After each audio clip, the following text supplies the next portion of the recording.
Hello students, welcome to EPG Pathshala. I am Dr. Anupama, Professor at Department of Economics, Punjab University, Patiala.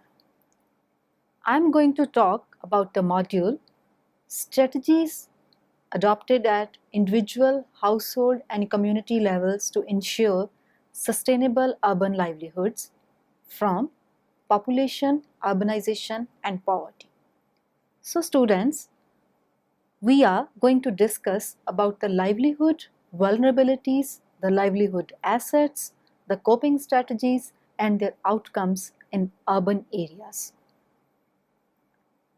The main objectives of this module are to understand sustainable livelihood strategy, the vulnerabilities in livelihoods, the livelihood assets, policies, institutions and processes, the livelihood strategies, and it is also to understand the livelihood outcomes. Livelihood are the ways in which people generally make a living. Arguably, the term mirrors the concept of a household reproduction strategy.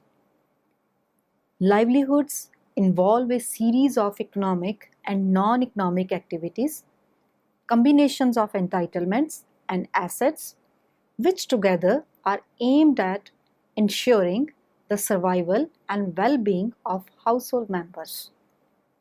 This is achieved by employing different types of complementary or reinforcing strategies. The livelihood strategy is actually differentiated from the coping strategy and the adaptive strategy. A survival or coping strategy is actually a short-term response to shocks and stresses and is implemented in order to cope with external and unexpected hardships of life. While the adaptive strategy can be a permanent change in the ways of acquiring and using the available assets and resources. Thus, the coping strategies are the short-term, immediate responses, while the adaptive strategies, they refer to long-term and permanent adjustments. Devriox brings forth the idea of livelihood strategies which not only seek to increase their income flows and stocks of assets that spread risk through livelihood adjustments or income diversification, but also minimizes the impacts of livelihood shocks. The way a household copes with and withstands economic shocks depends on the options available in terms of capabilities, assets, including both material and social resources, and the activities. A livelihood strategy is the way those options are arranged and selected. Comprehending the driving factors of each livelihood strategy is crucial to improve the response mechanism related to poverty in developing countries. Before we define a sustainable strategy, the first question is, what is livelihood? Actually, the word livelihood can be used in many different ways. A livelihood comprises the capabilities, assets, including both material and social resources and activities required for means of living.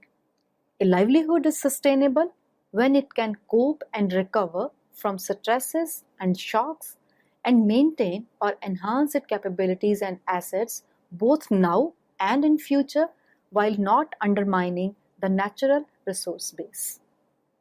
Thus, the sustainable livelihood strategy is a way to improve understanding of the livelihoods of poor people. It draws on the main factors that affect poor people's livelihoods and the typical relationships between these factors. It can be used in planning new development activities and in assessing the contribution that existing activities have made to sustainable livelihoods. From an individual's point of view, we can understand it through a sustainable livelihood framework. This takes into account the livelihood assets an individual or a household owns and can use. These can include natural resources, technologies, their skills, knowledge and capacity, their health, access to education, sources of credit, or their networks of social support. The extent of their access to these assets is strongly influenced by their vulnerability context, which takes account of trends, for example, economic, political, and technological, as well as shocks, for example, epidemics, natural disasters, civic strife, etc., and the seasonality, for example, the prices, production, employment opportunities. Access is also influenced by prevailing social, institutional, and political environment, which affects the ways in which people combine and use their assets to achieve their goals. These are their livelihood strategies. Thus, the Sustainable Livelihood Framework shows the main components and their interrelationships. It does not work in a linear manner and does not attempt to provide an exact representation of reality. Rather, it seeks to provide a way of thinking about the livelihoods of poor people that will stimulate debate and reflection about the many factors that affect livelihoods, the ways they interact, and their relative importance within a particular setting.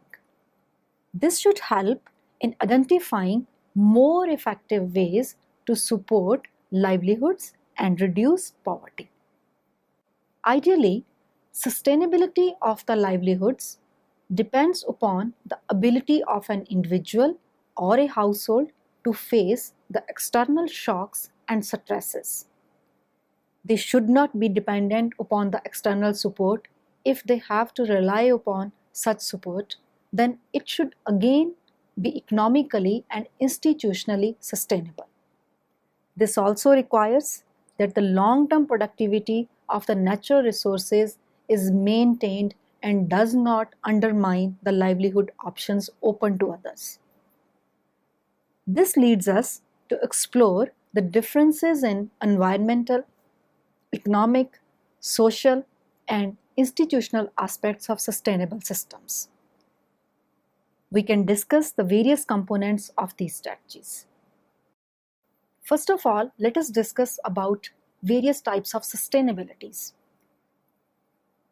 The first sustainability is that of environmental sustainability.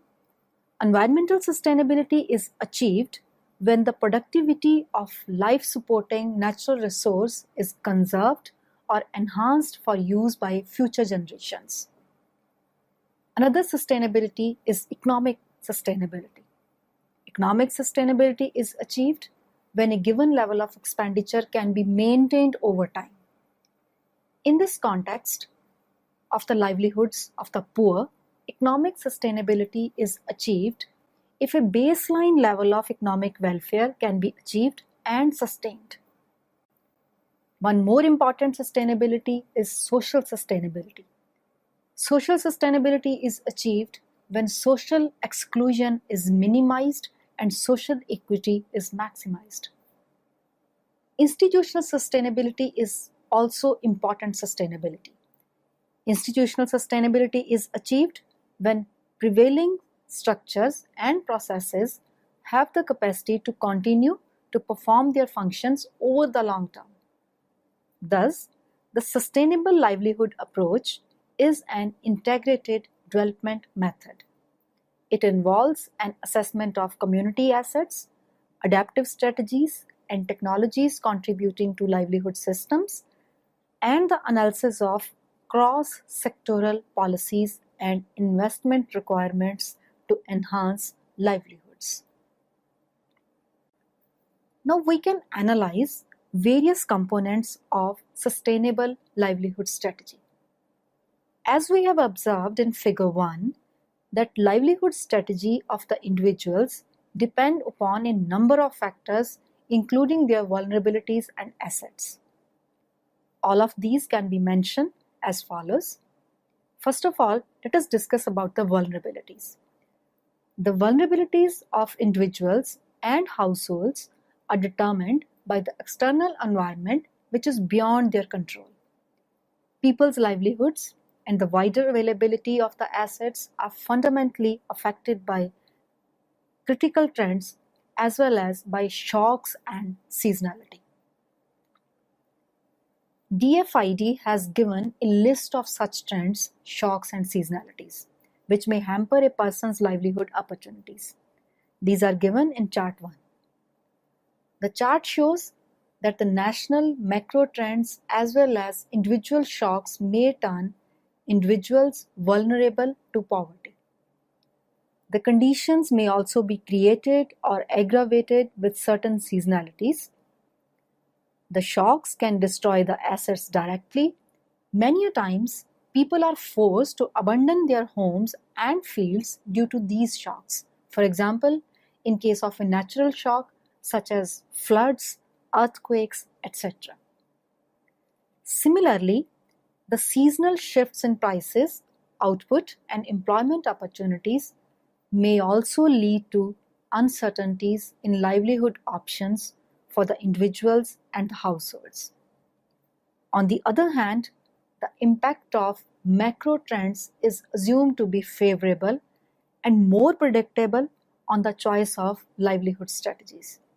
But it may not always be true, as the national policies may not have equal impact on all sections of the society. In such processes, the livelihood opportunities for the poor with little physical and human resources are further constrained. There may exist a circular relationship between the factors and the vulnerabilities of the individuals. For example, the inherent fragility of poor people's livelihoods makes them unable to cope with stresses. Whether predictable, it also makes them less able to manipulate or influence their environment to reduce those stresses. As a result, they become increasingly vulnerable, and even when trends move in the right direction, the poorest are not benefited because they lack assets and strong institutions working in their favor. Therefore, the vulnerabilities of the poor should be adequately addressed to enable them to cope with uncertainties of life. It can be achieved through supporting poor people to build up their assets by increasing the people's access to appropriate financial services and providing social security under uncertain situations. Now let us discuss about livelihood assets. As we have seen in figure 1, that the livelihood strategies of the individuals are greatly determined by the assets people own.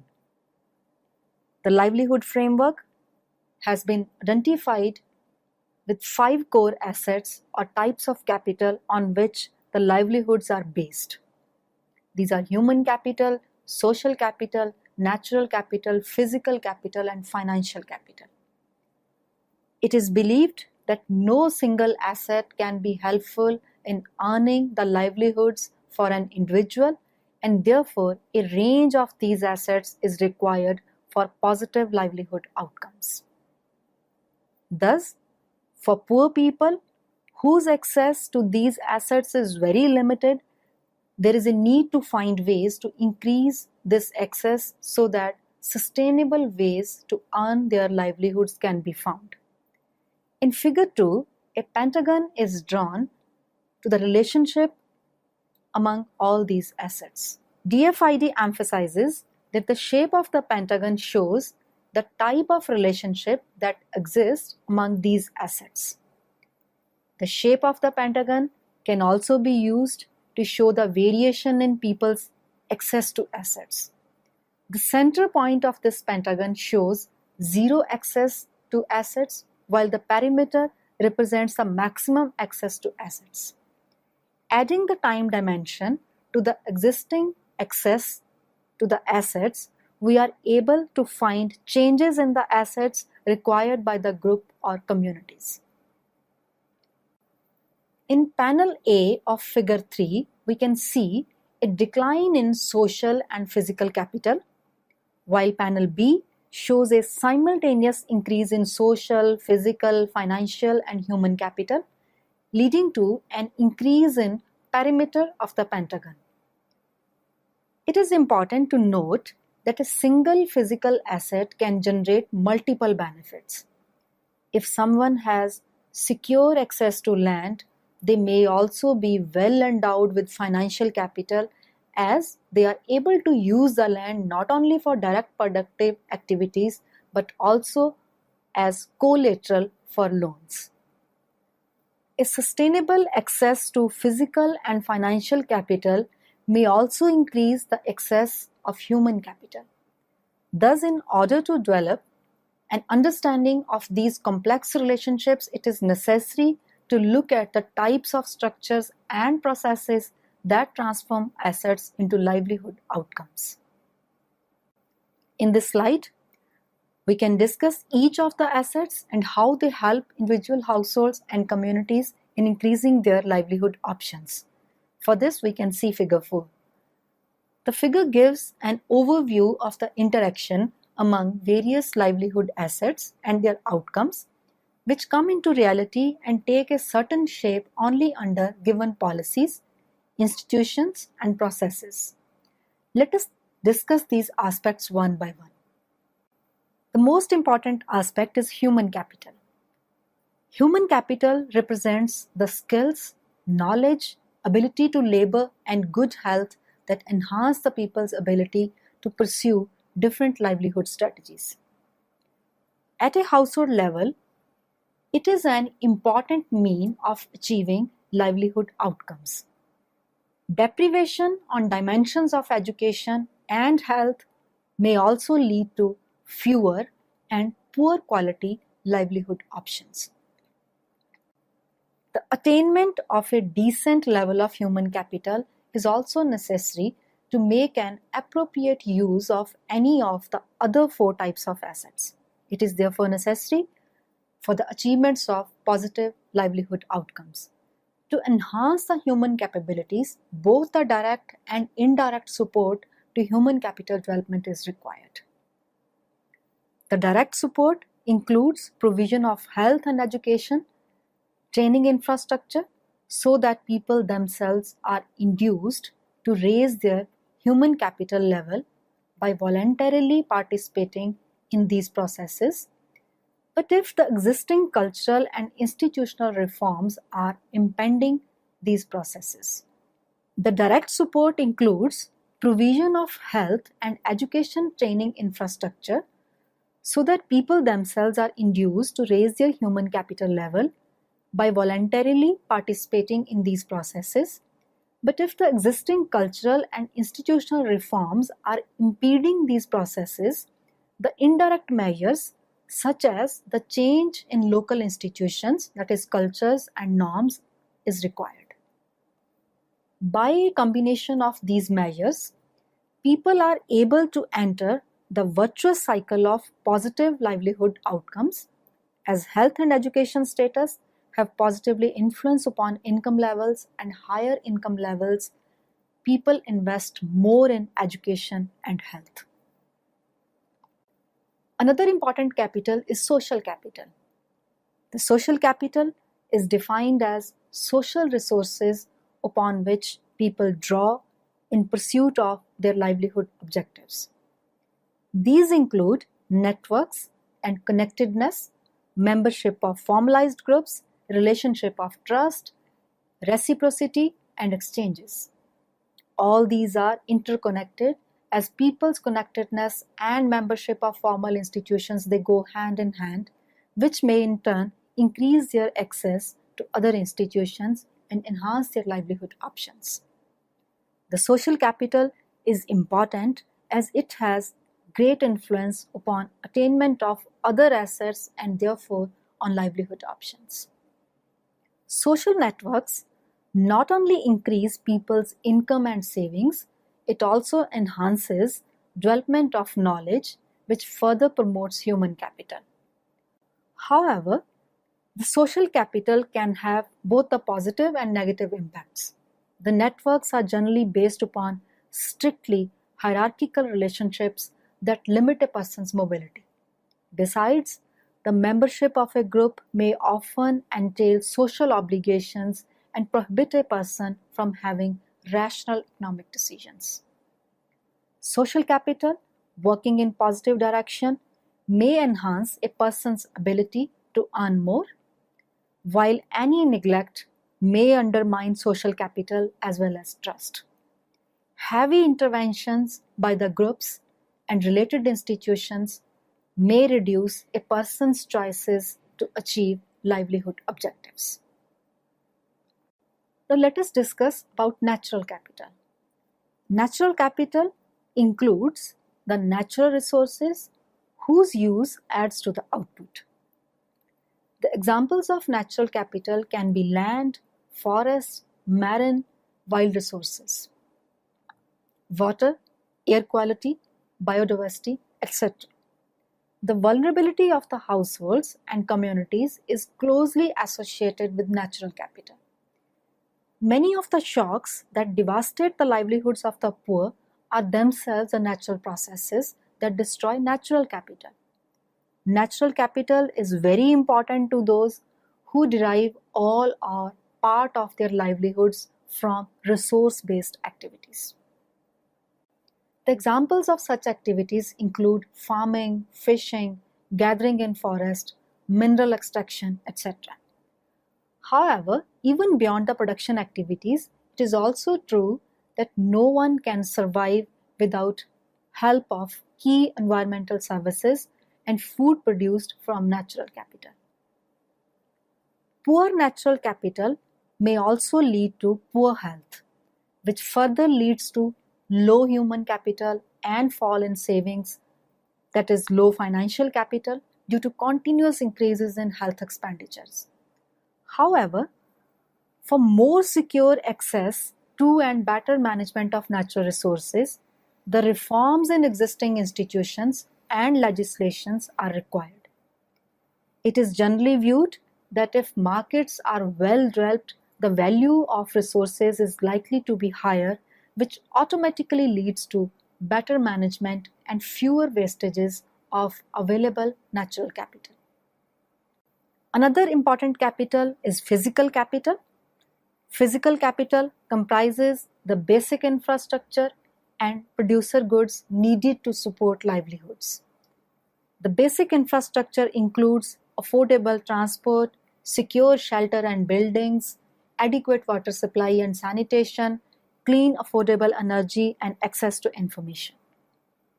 The infrastructure, especially the means of transport and communication, are the key to integration of the remote areas to the mainstream economy or the market. The integration of the remote areas where majority of the poor live not only increases their mobility but also makes them better informed about better opportunities in areas where they wish to migrate permanently or temporarily. On the other hand, it has also been found that a lack of particular type of infrastructure leads to poverty. Without adequate access to services such as water and energy, human health deteriorates and long periods are spent in activities such as collection of water and fuel wood.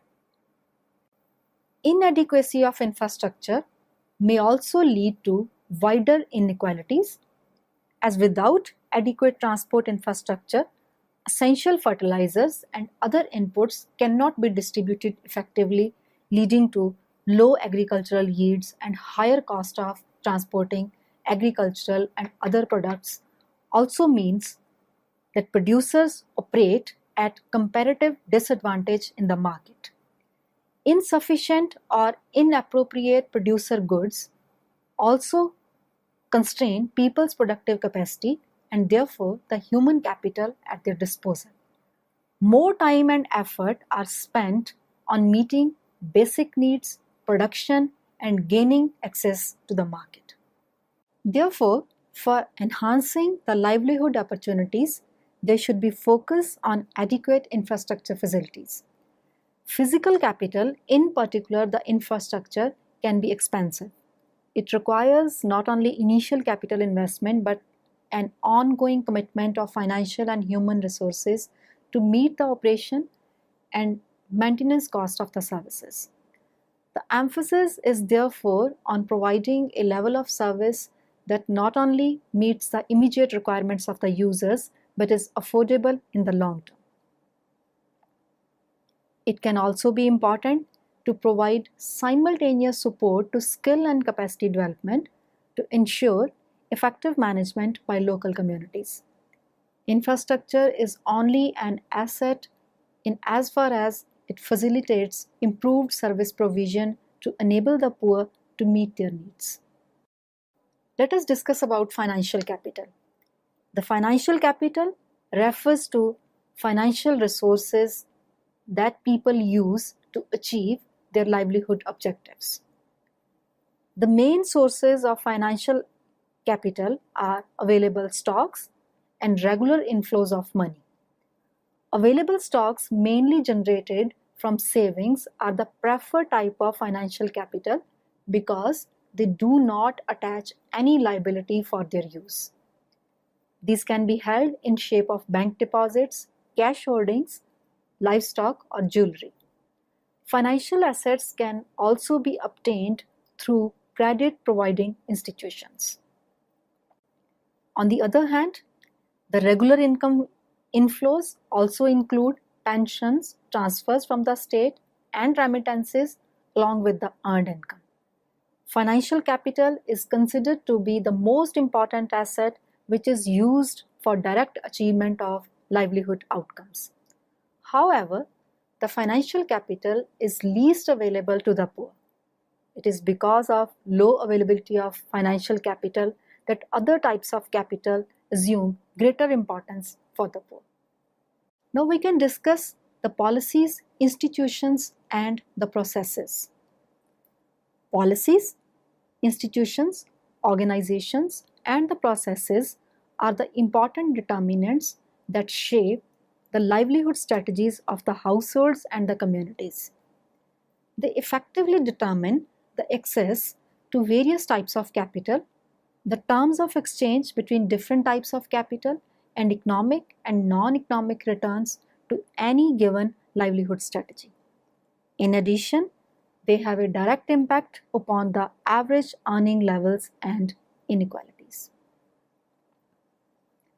The structures, which include the public sector, the private commercial sector, and civil society, are especially instrumental in framing and enforcing conducive legislation, mobilizing and managing resources at the household and community level.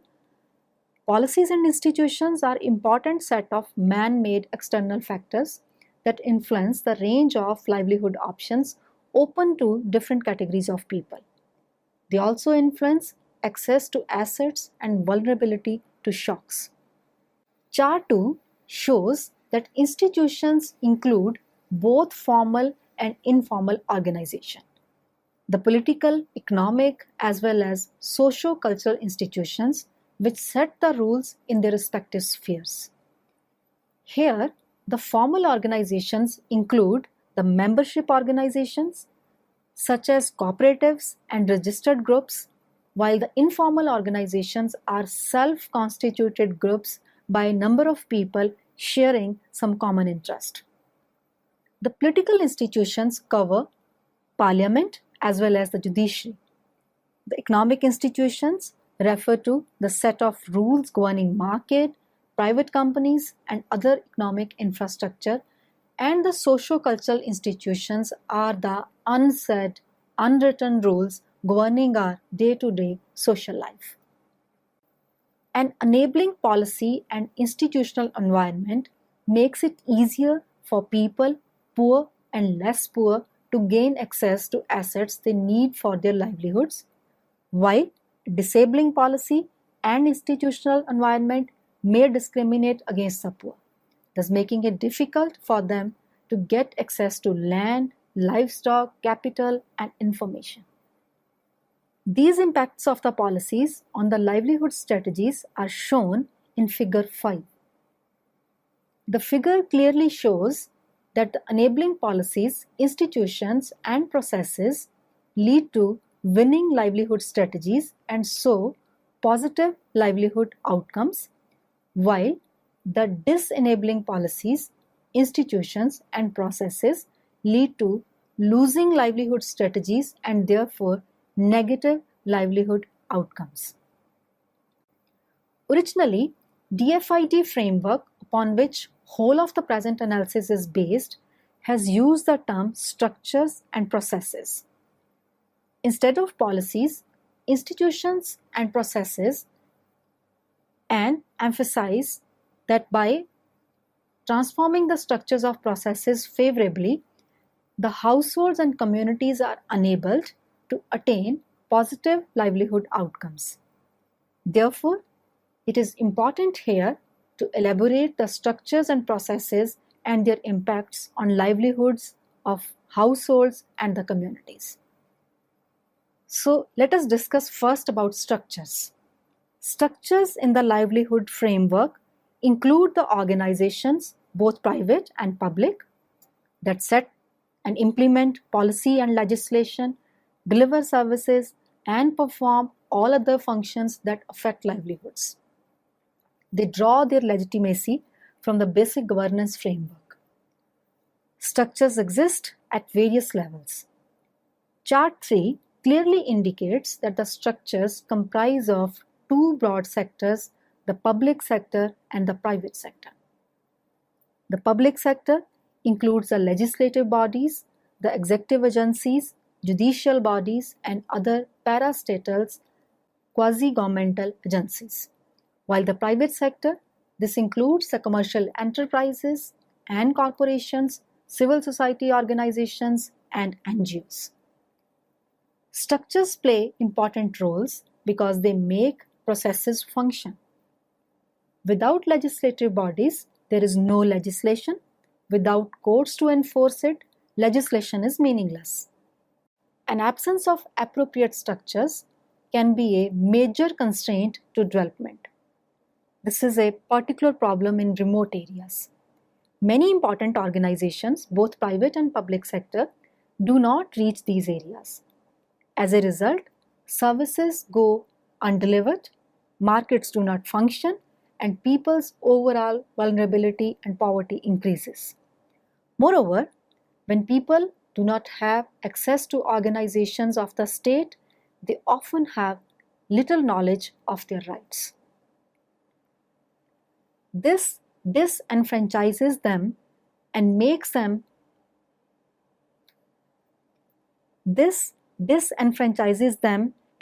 it hard for them to exert pressures for change in the processes that affect their livelihoods.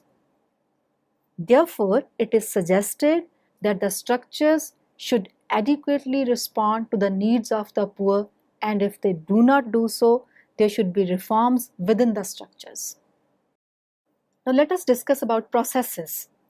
If the structures are the players of the game, the processes are rules of the game. They determine the way in which structures and individuals operate and interact. These include the policies, the legislation, institutions, culture, and power relations.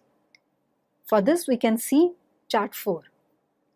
These processes not only operate at different levels, but they may also overlap and conflict with each other. The policies inform the development of new legislation and provide a framework for the action of the public sector implementing agencies and their subcontractors, while the institutions show the standard operating practices, routines, conventions, and customs are the way things are done. The institutions are embedded in and develop out of the culture of communities or larger societies. Further, the culture often includes widely recognized hierarchies of power relations that confer a particular status on people and constrain their behavior and opportunities according to factors that are essentially out of their control. The processes are important ways through which the choices of the people, their access to assets, the resilience to shocks and vulnerabilities are determined. which further influence the livelihood options of individual households and communities.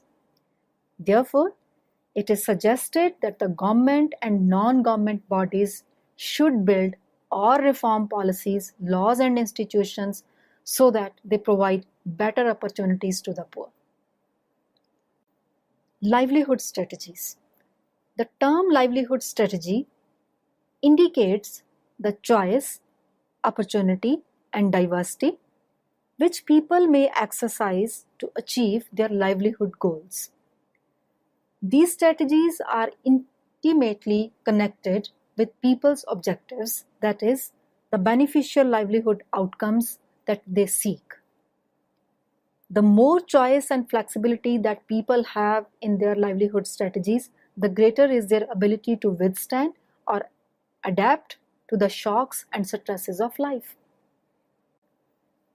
The sustainable livelihood approach, by contrast, seeks to develop an understanding of the factors that lie behind people's choice of livelihood strategy, and then to reinforce the positive aspects, that is, the factors which promote choice and flexibility, and mitigate the constraints or negative influences.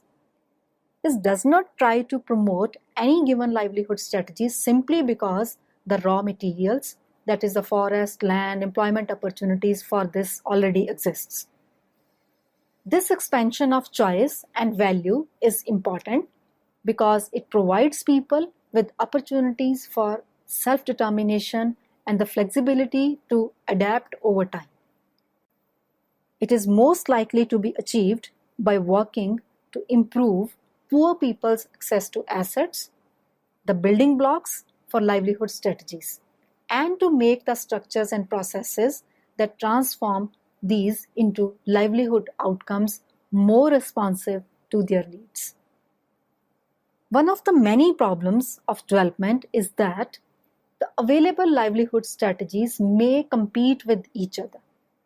Therefore, it is important to recognize that people compete for jobs, for markets, to secure better prices, etc. This makes it difficult for everyone to achieve simultaneous improvements in their livelihoods. The sustainable livelihood approach values social sustainability, inclusion, and equity and prioritizes the interest of the poor. But the poor are themselves a heterogeneous and internally competitive grouping. This competitiveness points toward the importance of extending choice and opportunities to the poor and building up their ability to take advantage of these opportunities through building their capital assets, while leaving them to make the final choice of what they will do besides thinking about safety nets for those who remain unable to achieve their livelihood objectives in what will always be a competitive environment. Now let us analyze the livelihood outcomes. The livelihood outcomes are achievements or outputs of livelihood strategies. These include more income, increased well-being, reduced vulnerability, improved food security, and health outcomes, along with sustainable use of natural resource base. However, it must be kept in mind that all the livelihood outcomes may be conflicting with each other. For example, the increased income may not surely lead to increased well-being in the same proportion. Many times, there can be conflicts between the communities in their efforts to improve their livelihood outcomes. For example, an increase in income of a particular group can be achieved through the practices that are detrimental to natural resource base, or perhaps different family members prioritize different livelihood objectives. Some seeking to reduce vulnerability, while others seek to maximize income streams. Despite all these conflicts, any livelihood strategy can only be judged on basis of the contribution towards achievement of the livelihood outcomes that people consider important. So students, let us summarize what we have learned in this module. To sum up, we can state that the sustainability of the livelihood depends upon the ability of an individual or a household to face the external shocks and stresses. This requires that the long-term productivity of the natural resources is maintained and it does not undermine the livelihood options open to others. Thus, the livelihood strategies which are sustainable for the households and communities are integrated systems which bring individual approaches together to achieve sustainable development. It involves an assessment of community assets, the risks, shocks, and vulnerabilities, and the structures and the processes that contribute to livelihood systems. With this, we end this module. I hope you must have enjoyed this lecture. Thank you.